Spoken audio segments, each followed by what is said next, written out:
Olá pessoal, tudo bem? Sejam bem-vindos a mais uma aula da disciplina de Sistemas Operacionais.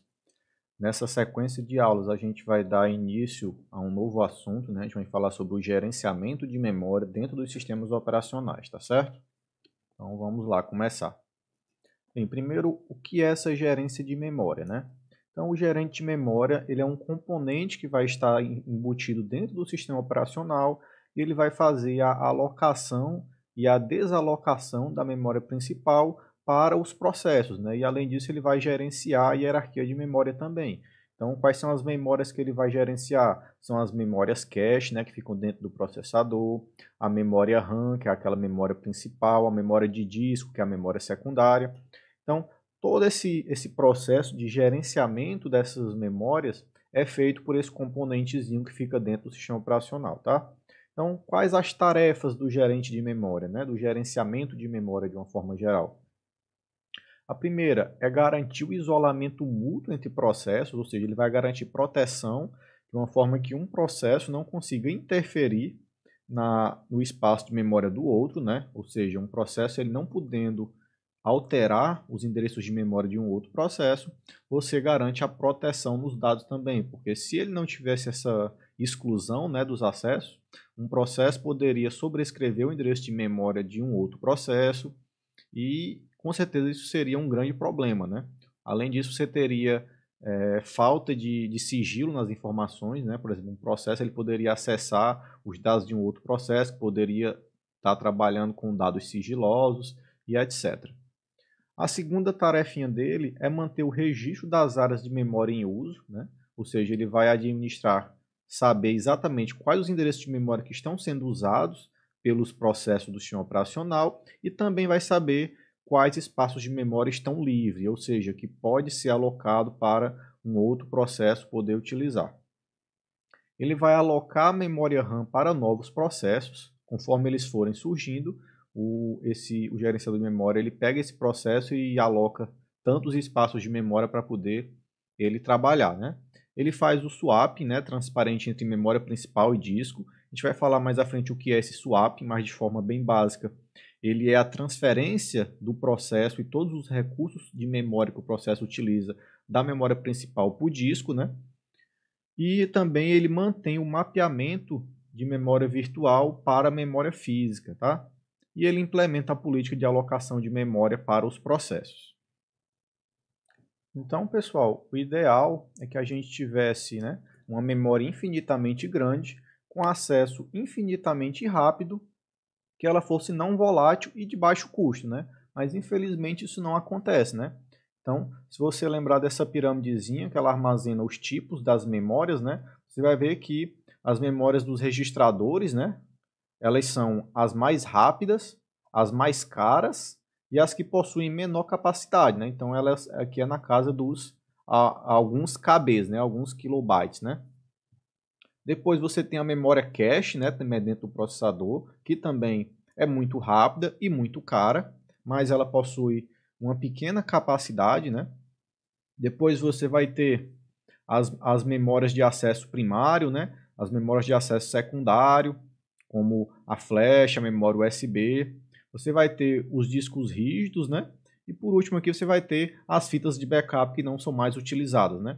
Então, se você lembrar disso aqui, você vai ver que os registradores, se a gente pudesse utilizar tudo em registrador, seria ótimo, né? Porque atualmente um dos grandes gargalos, né, depois do disco, é a memória principal, né? Então, se a gente conseguisse utilizar a velocidade das memórias dos registradores, seria ótimo, né? Mas infelizmente o custo para a produção dela é muito alto e ela tem uma pequena capacidade, tá? Então isso deixaria os computadores muito mais caros.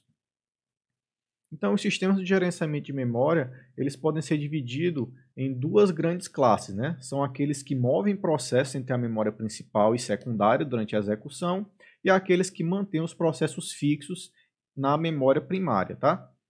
E agora a gente vai começar a falar um pouquinho, né, dessa seção aqui, que a gente falou dessa parte de como manter os processos na memória, e a gente vai falar um pouquinho do que é a monoprogramação e a multiprogramação, que vocês já viram aí nas aulas passadas, tá? Então a gente vai falar aqui rapidamente sobre esses dois assuntos. Né? O esquema mais simples possível de gerenciamento de memória é quando você tem somente um processo na memória durante toda a execução do programa, né? Então, se o usuário carrega um programa do disco para a memória, podendo este fazer uso de toda a máquina. Então, se a memória não for suficiente, o programa simplesmente tem sua execução rejeitada. Isso acontecia quando o pessoal utilizava o MS-DOS, né, antes do Windows, né? Então, você tinha um único programa que era carregado a partir da linha de comando.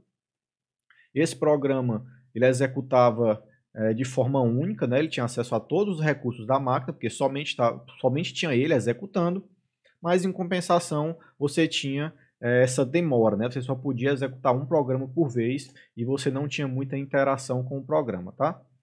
Então, quando o sistema é organizado dessa maneira, somente um processo pode estar em execução por vez, tá?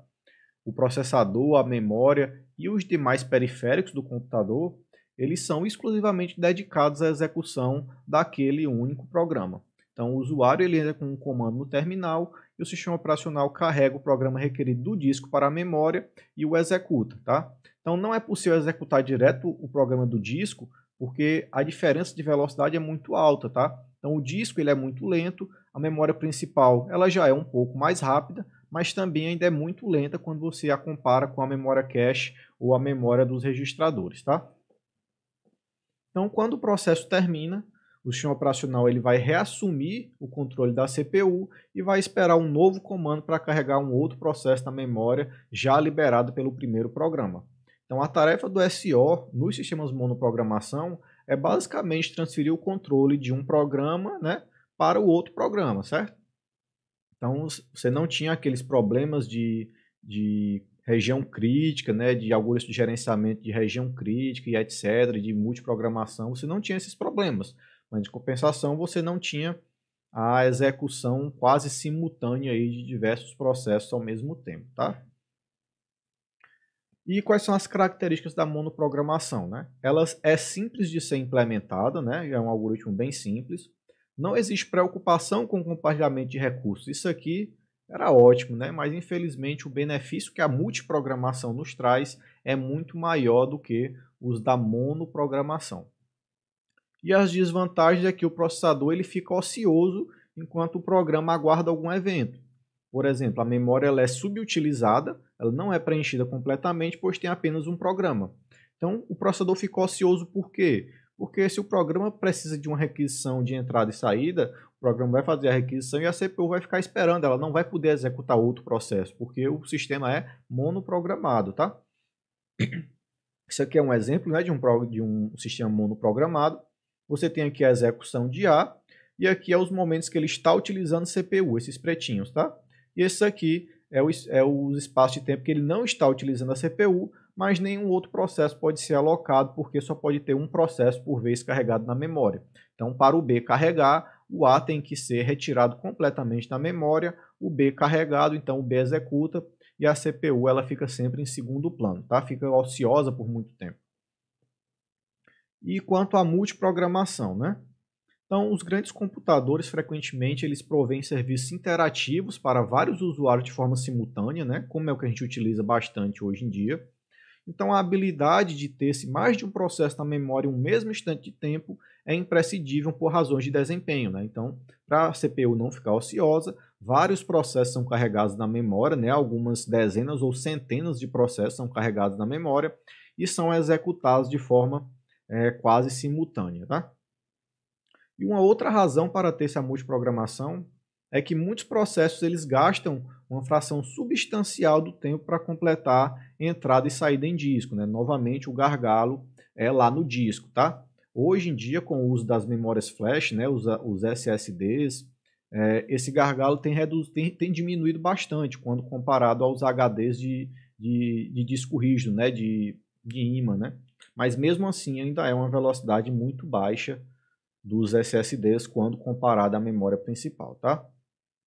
E é comum para um processo permanecer em um loop lendo um bloco de dados de um arquivo em disco e então realizando alguma computação sobre o conteúdo dos blocos lidos, né?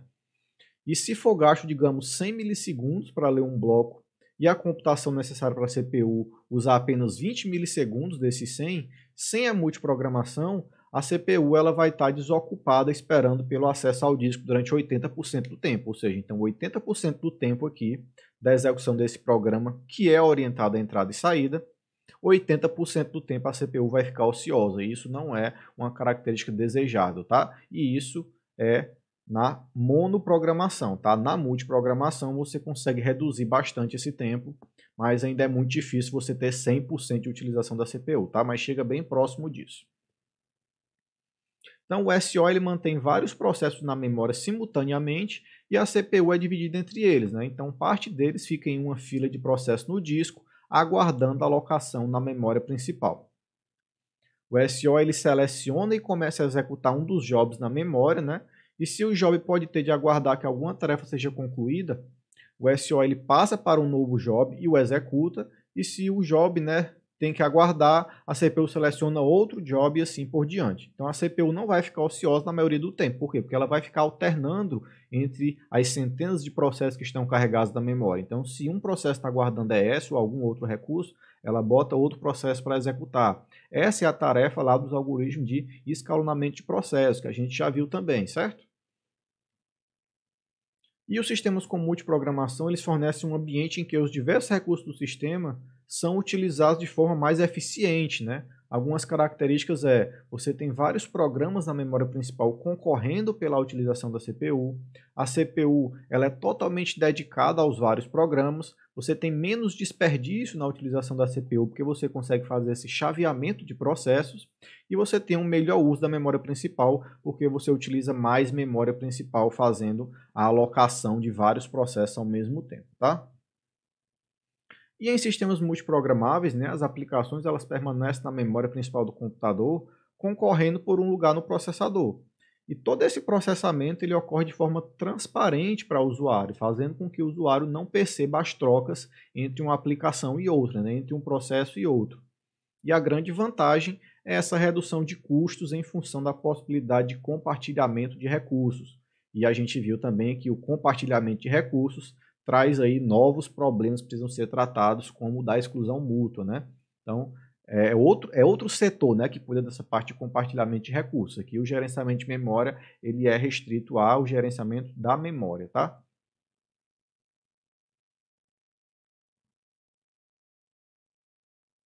Então, isso aqui é um exemplo do que é a multiprogramação, né? Então, aqui você tem vários programas que são carregados na memória de forma simultânea, porém, somente um processo vai poder estar executando na CPU, né, em determinado instante de tempo. Então, você tem aqui que o processo B ele executa por um espacinho de tempo, aí ele faz uma requisição de ES, por exemplo. Então, ele vai ficar aqui aguardando por um tempo enquanto o recurso é disponibilizado para ele. Enquanto isso, a CPU pode alocar um outro processo. Ela aloca aqui o processo B para executar na CPU enquanto ela está ociosa, né? Aí depois esse aqui também está aguardando, aí ela vai e aloca o C, né?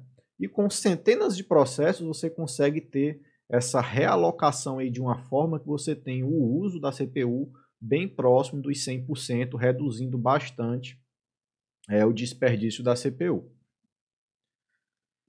E por fim você tem a realocação e a proteção, né? Então, com a utilização da multiprogramação, dois problemas foram introduzidos, né? O problema da realocação, ou seja, você não sabe de antemão em qual região da memória o processo vai ser executado. Isso é definido em tempo de execução pelo algoritmo de gerenciamento de memória. E você também tem o problema da proteção, né? Onde você tem que evitar que um processo acesse uma região utilizada por outro processo, né? Então, se você tem dois processos e um deles utiliza dados sigilosos, por exemplo, cartões de crédito, dados bancários, e outro processo está executando lá no computador do usuário, se ele pudesse ter acesso a esse endereço de memória, isso seria um erro muito grave de segurança, né? Então, eles têm que operar em endereços de memória distintos, onde um não consiga acessar os dados do outro, tá? Bem, pessoal, com isso a gente encerra essa aula aqui. Na próxima aula a gente vai começar essa sessão 2, a gente vai falar um pouquinho sobre essa abstração da memória e o que é o espaço de endereçamento da memória, tá? Obrigado, pessoal, até a próxima e tchau, tchau.